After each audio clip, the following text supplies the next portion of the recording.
ఉపదేశం పక్క పోతుంది. ఇప్పుడు ఏం బోధ వస్తుంది? సొంత బోధ. సొంత బోధ ఎలా ఉంటుందో తెలుసా? సేవకుల తరగతులు నిర్వహించి పర్సనల్గా కూర్చోబెట్టి ఈ నికోలస్ అనేవాడు బోధించేది ఏంటిది అంటే వంకర మాటలు. వాడు బోధించేది ఏంటిది? నీ తప్పులు నాకు తెలుసు. సహజంగా క్రైస్తవ జీవితమే ఇరుకు మార్గం. మనం లోకానికి వేరే ఉన్నాము.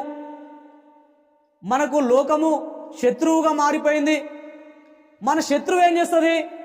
ఏదో ఒక సమయంలో ఎవరి మీదనో ఒకరి మీద ఏదో ఒక నింద, ఏదో ఒక బదనాం, ఏదో ఒక ఆరోపణ ప్రతి ఒక్కరి మీద ఉంటాయి. ఇవి లేనివారు ఎవరు ఉండరండి క్రైస్తవులు.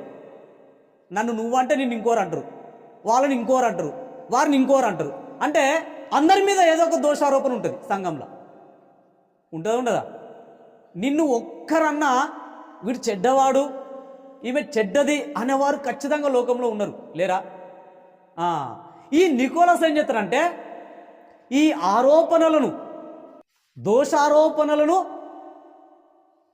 అడ్వాంటేజ్గా తీసుకొని మీ తప్పులు నాకు తెలుసు, మీరు నాతో ఉంటేనే మంచిది, మీరు నన్ను విడిచిపెట్టిపోయారనుకో నేనేం చేస్తా?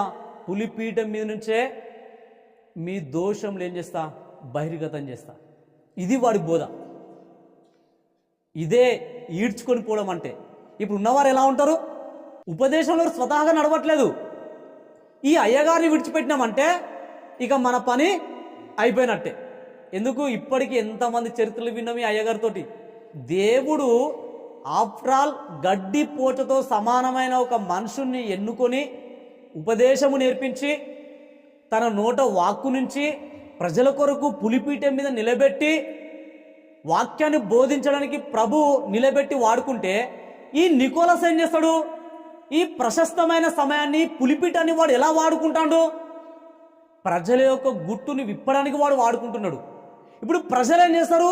ఈ నికోలస్ని విడిచిపెట్టి పోరిగా. ఎందుకు? వారికి ఒక భయం ఉంటుంది. ఎందుకంటే ఇంతకు ముందే ఈ నికోలస్ ఏం చేసిండు?